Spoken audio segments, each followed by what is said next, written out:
Over mask guidelines for California students as they prepare to head back to the classroom this fall. The legal action one group is now planning to take. And Governor Gavin Newsom signs a new state budget that includes $100 billion for economic recovery, the immediate relief it will provide to those hit hardest during this pandemic. Plus, we take an in-depth look at why summer nights are warming faster than summer days. ABC 10 News at 5 starts now.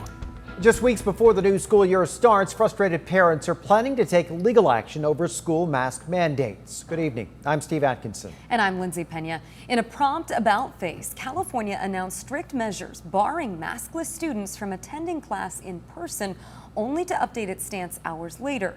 Now it's leaving the decision to local schools. When many kids went back to class in the spring, masks were mandatory. Since then, the CDC has said that fully vaccinated students and teachers can go maskless.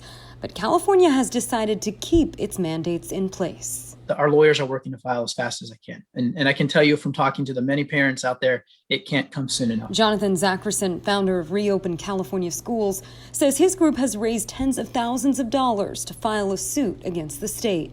They're also collecting signatures for an online petition. Masks should be optional.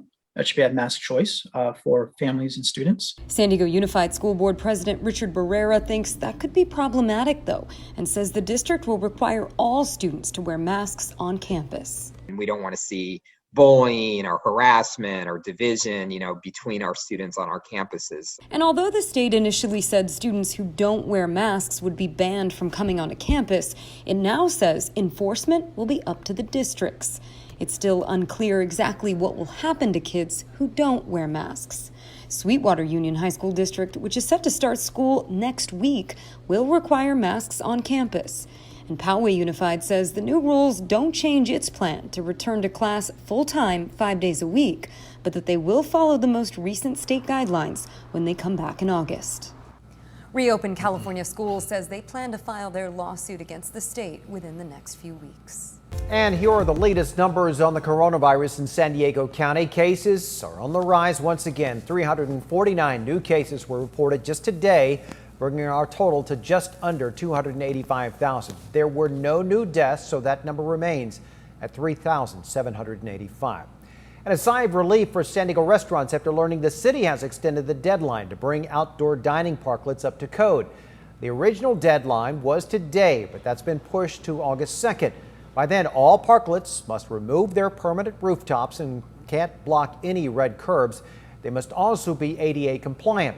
Violators will face fines of up to $10,000 a day. Johnson & Johnson and AstraZeneca are looking into whether modifying their COVID vaccines could reduce or eliminate the risk of blood clots. We're taking an in-depth look at that process.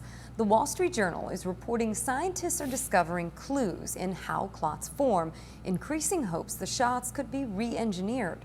It's too early to know if they can be or if it makes commercial sense to do so.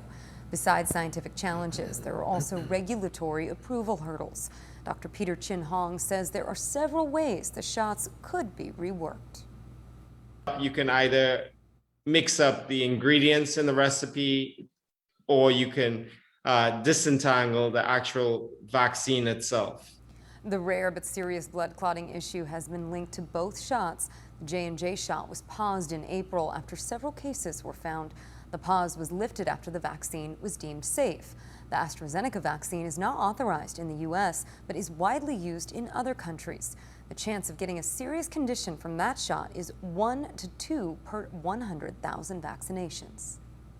Everyone understands and recognizes that the risks of COVID far outweigh any of these very, very rare events that occur with clotting, both with J&J and with AstraZeneca.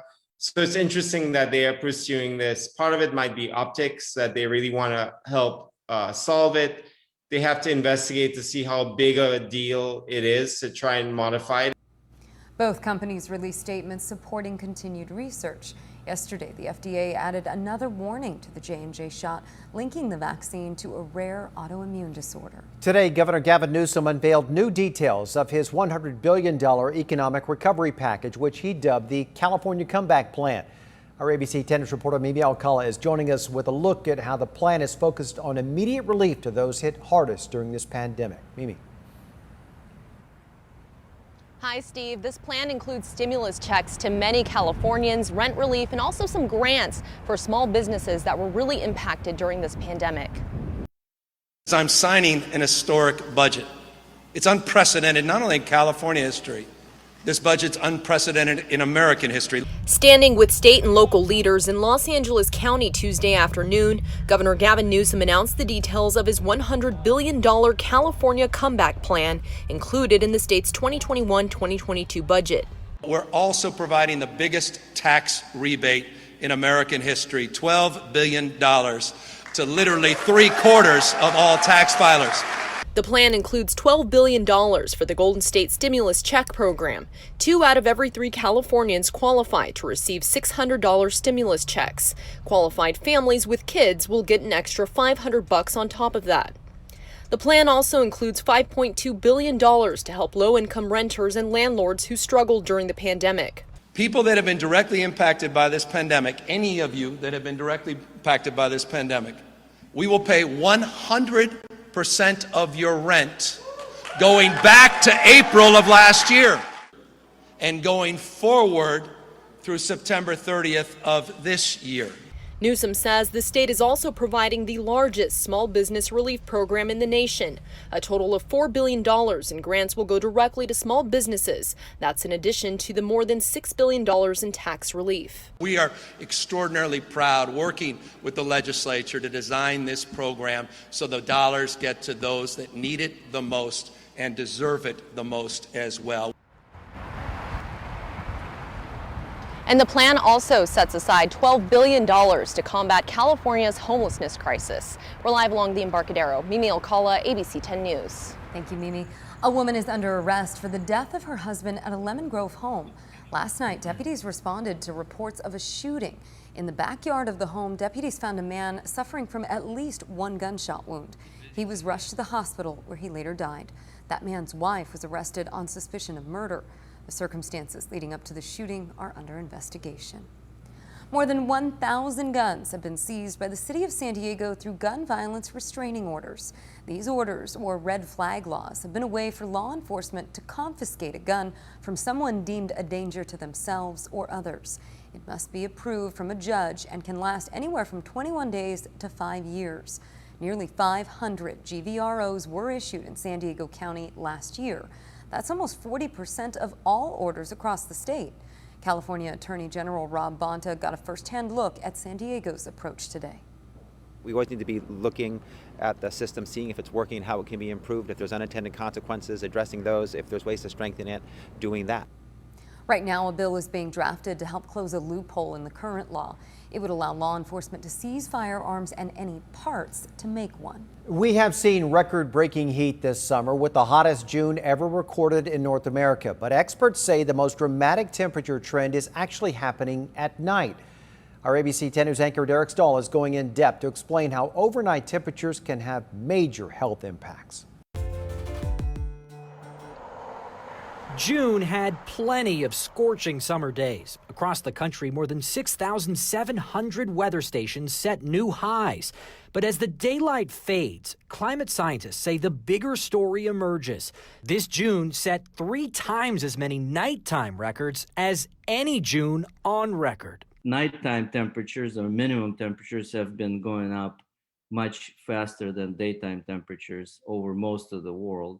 Research meteorologist Alexander Gershinov says it's all a function of climate change. For more than a century, nighttime temps have been warming at nearly double the rate of days, according to the National Climate Assessment Report. Heat waves are not only becoming more frequent, more intense and longer lasting, like they are over most of the world, but they're also becoming more humid. Gershinov says that increasing humidity is what's driving our warmer nights. The moisture in the air acts like a blanket, trapping heat that would otherwise radiate back to space. And hot, humid weather at night is especially deadly. When it's humid, it's particularly dangerous for our body because our body needs to cool down. And one of the main mechanisms for our body to cool down is through sweating. UC San Diego epidemiologist Tarek Benmarnia says sweat won't evaporate evaporate when it's humid, so it won't cool you off. But your body keeps trying anyway, working harder and harder, putting more stress on your heart. That's trouble for people with underlying conditions, all at a time when your body is supposed to be resting. When it's like people are in trouble during the night, typically while they are sleeping, and if people are living by themselves, etc., a lot of issues can happen. A single heat wave can kill hundreds of Californians. And a study by Dr. Gershenov found that when temperatures rise, so do hospitalizations, increasing 14% along San Diego's coastline, where air conditioning is scarce. So why are nights and days heating up at different rates? Experts say the answer has to do with pollution. During the day, pollution acts like an umbrella, blocking some of the sunlight from reaching the surface, but it doesn't have the same effect on temperatures at night. Derek Stahl, ABC 10 News. And those same experts say that warm nights are also a problem because countermeasures like public cooling zones are typically open only during the day. Today, President Biden delivered a major speech on voting rights and launched a pressure campaign to fight efforts by Republican-led state legislatures to restrict access to the ballot. As ABC's Faith Abube reports, the president is calling this the most significant test of American democracy since the Civil War. President Biden fired up. We must act. Using his bully pulpit in Pennsylvania Tuesday, demanding immediate action from Congress on voting rights legislation, hoping it would stem what the White House says are efforts across the country silencing democracy and suppressing the vote. 21st century Jim Crow assault is real. It's unrelenting. And we're going to challenge it vigorously. The president blasting the new laws as dangerous and a culmination of lies about the 2020 elections. The big lie is just that, a big lie. Since the recent presidential election, 17 mostly GOP-led states have enacted laws that at least in part limit access to the ballot box. Texas on the brink of going even further. We are not going to buckle to the big lie in the state of Texas. Dozens of Texas Democrats fleeing the state Monday night, arriving in Washington. A desperate attempt to delay a vote on changes to the state's election laws. Among them, a ban on 24-hour polling locations and drive-through voting, which have increased turnout among minorities. We can't stay here indefinitely to stop Republican anti-voter bills. That's why we need Congress to act now. Texas Governor Republican Greg Abbott threatening the group of Democrats with mass arrests. Everybody who has a job must show up to do that job. Vice President Kamala Harris meeting with the group on Capitol Hill. This is not an issue that is about Democrats or Republicans. This is about Americans. Meanwhile, Democrats in the U.S. Senate haven't been able to garner enough support to even begin debate on voting rights legislation. The White House says for now, President Biden doesn't support eliminating the filibuster to make it happen. In Washington, Faith Abube, ABC News. Demonstrators in Miami shut down a major highway to stand in solidarity with Cuba. The protesters ended up blocking both directions of Miami's Palmetto Expressway today. People in Cuba are protesting the poor economic conditions and food shortages. South Florida happens to be where the largest U.S. population of Cuban Americans live. There have been local rallies as well. People gathered on Sunday in Chula Vista and yesterday in Belmont Park to support Cuba.